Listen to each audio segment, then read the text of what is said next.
आइए हम लोग देखते हैं क्वेश्चन 18। क्वेश्चन 18 में एक वृत्त दिए हुआ है यानी अर्धवृत्त दिए हुआ। यहाँ ज्ञात करेंगे अर्धवृत्त की परिधि की लंबाई। तो पहले हम क्या करेंगे ना, इसको जोड़ेंगे और इसमें क्या करेंगे, जोड़ने के लिए पहले इसको जोड़ेंगे आधे को, और फिर उसके बाद में इस आधे को जोड़ेंगे L2, फिर पूरा L3 को जोड़ेंगे और फिर L4 को जोड़ेंगे। इसलिए हम L1 plus L2 plus L3 L4 किए हुए हैं।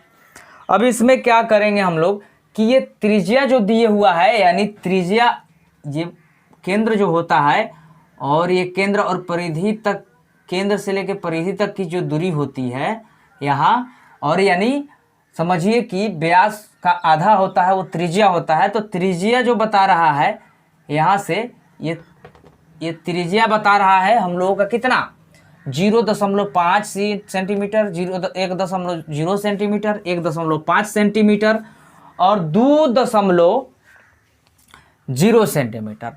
तो हम लोग क्या करेंगे कि इस जगह पर ये हो जाएगा ना R1 R2, ये तो हो जाएगा हमारा R1 R2 R3 और R4। तो R4 हो जाएगा। तो हम लोग यहाँ क्या करेंगे, इसको निकालने के लिए इसकी लंबाई जोड़ेंगे। अब जोड़ने के लिए हम लोग को जो ये दिए हुआ है उसमें अब परिधि की जो लंबाई निकालना है तो हमको सीधे पाई आर से निकालना है। तो पाई आर से निकालना है तो हम यहाँ क्या करेंगे, पाई R1 पाई R2 पाई R3 पाई R4। अब देखिए इस समय करना क्या है, इसको ऊपर लिखे हैं तो सिर्फ ये हटाइए और ऐड कर दीजिए। क्या कीजिए, ऐड कर दीजिए इसको, यानी जोड़ दीजिए इसको। अब जोड़िएगा तो देखिए यहाँ क्या होगा।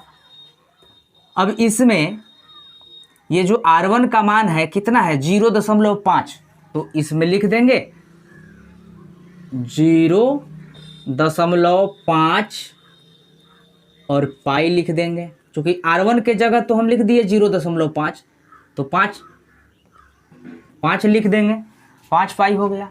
फिर प्लस करेंगे, फिर लिखेंगे कितना है, तो 1.0 पाई, फिर प्लस करेंगे, फिर लिखेंगे क्या, यहाँ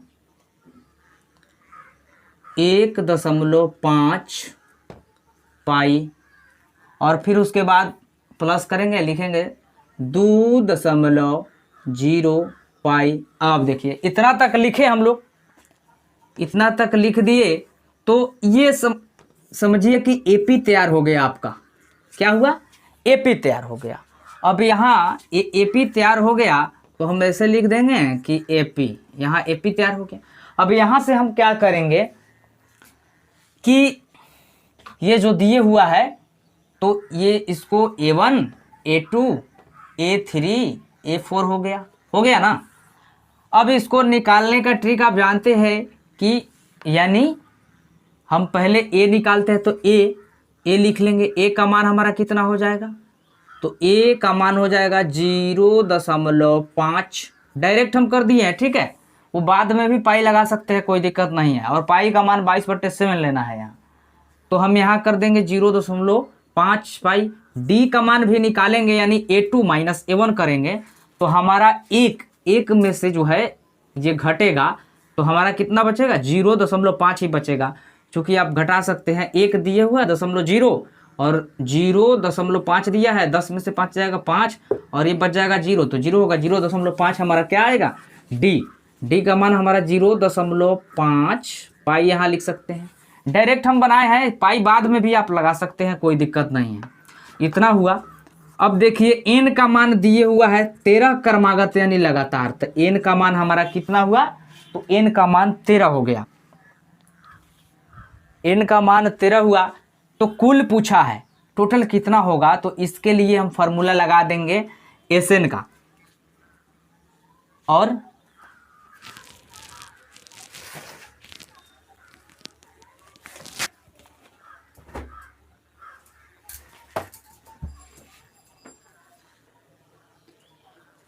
तो यहाँ आएंगे और योग का फॉर्मूला लगाएंगे, यानी एसएन। एसएन बराबर हम लोग लिखेंगे n/2 into 2a plus n-1 into D, और बड़ा कोष्ठ से घेरेंगे। उसके बाद हम देखेंगे कि 13 तो प्राप्त है ही, हमको 13/2 लिख देंगे गुने।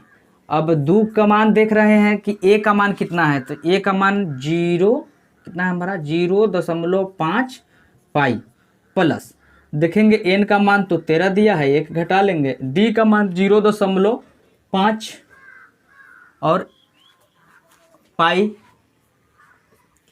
इतना हो गया। अब हम लोग बड़ा कोष्ठ इसमें लगा देंगे, लिखेंगे 13/2 गुने और ये बड़ा कोष्ठ। उसके बाद में हम गुना करेंगे तो डायरेक्ट करते हैं 5 से 2 में, 5 दूना 10, और एक अंक के बाद में दशमलव है तो एक अंक के बाद में दशमलव 0 लगा देंगे, 5 दूना 10, यानी ये बच जा रहा है कितना हमारा 1 पाई, डायरेक्ट लिख देते हैं, प्लस फिर अब 13 में से 1 घटेगा तो हमारा कितना बचेगा 12, और गुने 0.5 पाई। उसके बाद में ऐसे करेंगे, उसके बाद में लिखेंगे 13/2 गुने और 1 पाई लिखेंगे, और प्लस 12×5 = 60, यानी 6 पाई हो गया। 6.0 पाई होगा लेकिन हम 6 पाई डायरेक्ट लिख देते हैं, 6 पाई हो गया। अब 6 पाई हुआ तो हम इसको क्या करेंगे, कैलकुलेट कर जोड़ेंगे। अब इधर स्पेस कम है तो इधर आते हैं, तो ये हो जाएगा 13/2, 6 पाई और 1 पाई 7 पाई, यानी इधर हो जाएगा ये 13/2 और 6×1 7, 7 पाई होगा, 7 पाई हो जाएगा। और देखिए जब 13/2 हो गया तो 7, और पाई का मान कहाँ है 22/7 लेने के लिए, तो हम यहाँ लिख देंगे 22/7। अब भागा में है तो भाग से इसको काट दीजिए, 7 से 7 कट गया, 2 से कटाइएगा तो ये कितना आ जाएगा 11, और इसको गुना कीजिएगा तो आ जाएगा 13 3 4, हाँ 143 आ जाएगा। आपको गुना कीजिएगा तो आ जाएगा 143, 143, यही आपका आंसर हो गया।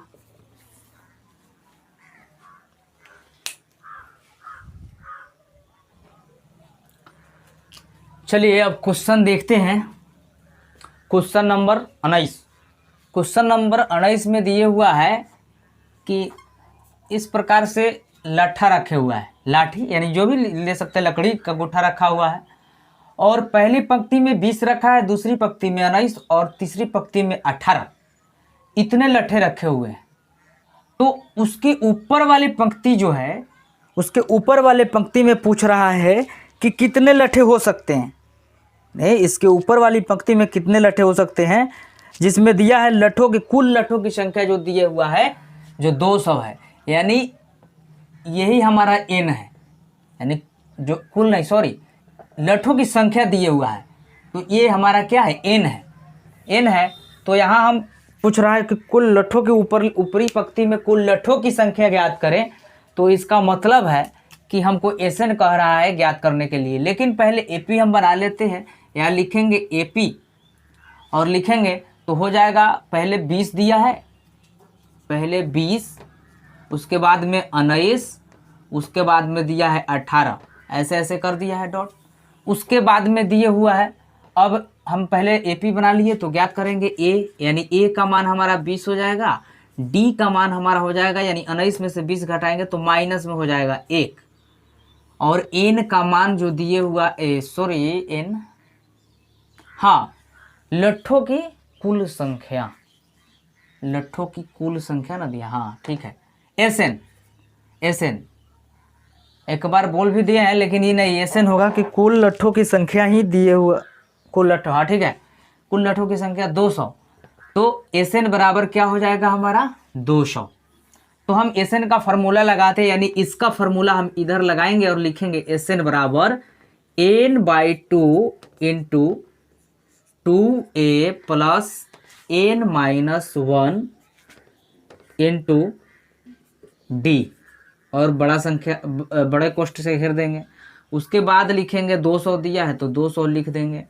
अब क्या करेंगे कि n इंटू ये डायरेक्ट ये 2 को उठा करके इधर ले आएंगे, बराबर के इधर ले जाएंगे तो ये हमारा क्या हो जाएगा, बराबर के जैसे ही उधर ले जाएंगे तो भागा में है तो गुना में हो जाएगा। तो हम लिखेंगे 2 गुने a का मान कितना दिया है तो 20 प्लस n का मान देखेंगे तो n का मान देख रहे हैं कि n का मान तो दिया नहीं है तो n-1 लिख देंगे, कोई दिक्कत नहीं है। d का मान देखेंगे, d का मान तो -1 दिया है तो -1 लिख देंगे, और बराबर ये बड़ा कोष्ठ लगा देंगे। और देखिए ये अलग बताया गया है,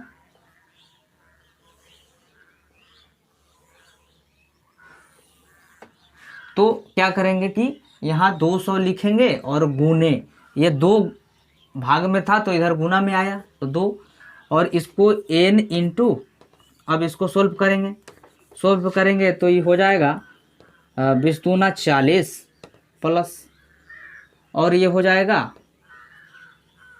गुना करते हैं तो ये प्लस का चिन्ह होता है, जब प्लस से माइनस में गुना होता है तो चिन्ह बदलेगा, यानी माइनस क्या हो जाएगा, -n हो जाएगा। एक n नहीं लिखते हैं, -n लिखिएगा, क्योंकि अकेला तो है ये है, और इस माइनस से इसमें गुना होगा, यानी ये गुना होता है इससे पूरे में, तो ये गुना होगा तो +1 हो जाएगा।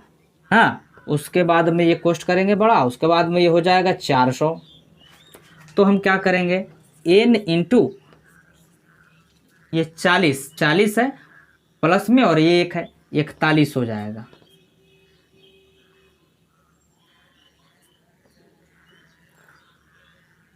इकतालीस हो जाएगा, माइनस ये n रहेगा, n बड़ा कोष्ठ लगाएंगे 400 लिखेंगे, बराबर के बाद 400। उसके बाद में हम देखते हैं कि जब इतना आया तो अब हम इस n से पूरे में गुना करते हैं, तो ये हमारा आ जाता है, n से पूरे में गुना करते हैं तो ये हो जाएगा 41n, और माइनस ये हो जाएगा n², और उधर 400 बराबर के उधर प्लस में है तो इधर आके माइनस में हो जाएगा 400 बराबर 0। और इसको क्या करेंगे कि स्क्वायर को इधर लाएंगे हम, स्क्वायर को, चूँकि गुणनखंड में स्क्वायर पहले रहता है तो स्क्वायर को फॉर्म में लिखेंगे, और माइनस चिन्ह बदलने के लिए हम माइनस से क्या करते हैं, गुना कर देते, n² -41n और -400 ऐसे करके लिख देंगे हम, बराबर 0 लिखेंगे। उसके बाद में हमारा हो जाएगा, ये माइनस से गुना होगा, ये सब है माइनस से माइनस में गुना प्लस होगा। अब क्या करेंगे कि गुना करेंगे इस n से इस पूरे में, तो गुना करेंगे तो हमारा हो जाएगा 41n -n², और उधर प्लस में है तो या के इधर माइनस में हो जाएगा, बराबर 0। और इसको फॉर्म में लिखने के लिए माइनस करेंगे इधर n², और इस माइनस को माइनस से क्या करेंगे, गुना कर देंगे ताकि बदलने के लिए, प्लस 41n -400 बराबर 0।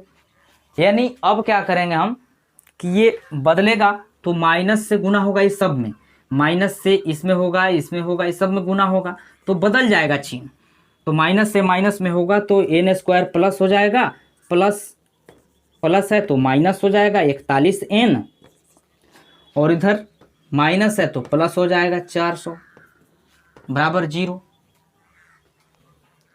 अब हम स्पेस कम है तो इधर चलेंगे, यानी और इसका क्या करेंगे, 400 का हम क्या करेंगे, पहले गुणनखंड तोड़ेंगे, 400 का तोड़ेंगे तो ऐसे हो जाएगा, और 2 से करेंगे 200, और फिर 2 से करेंगे 100, और फिर 2 से करेंगे 50, और फिर 2 से करेंगे 25, और फिर 5 से करेंगे 5, फिर 5 से करेंगे 1, तो ये हो जाएगा 50-25। और इसको क्या करेंगे, 2 दूना 4, दूना 8, दूना 16, इस 16 और 25 यानी 16 प्लस 25 को जब हम जोड़ेंगे तो 6 5 11 3 1 4 41 हो जाएगा। और यहाँ क्या कह रहा है हमको कि माइनस में 41 n चाहिए, यानी क्या चाहिए, जोड़ का चाहिए। इस चिन्ह को देखिए, जोड़ कर बोल रहा है। 400 के चिन्ह के पास यहाँ प्लस है, तो हम यहाँ देख रहे हैं कि भाई हमको मंगाना है लेकिन जोड़ करके लाना है, तो जोड़ करके इसी के अनुसार मिलाते हैं, जोड़ करके लाना है। तो हमारा हो जाएगा माइनस माइनस दोनों जो है जुटेगा, चूँकि जोड़ में बदलता चिन्ह नहीं है, तो माइनस और माइनस को जोड़ेंगे, यानी -16 और 25 को जोड़ेंगे तो हमारा कितना आ जाएगा, 41 आ जाएगा। तो आइए अब इधर चलते हैं, इधर लिखेंगे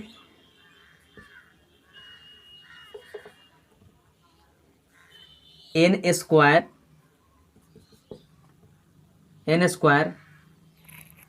minus 25n minus minus 16n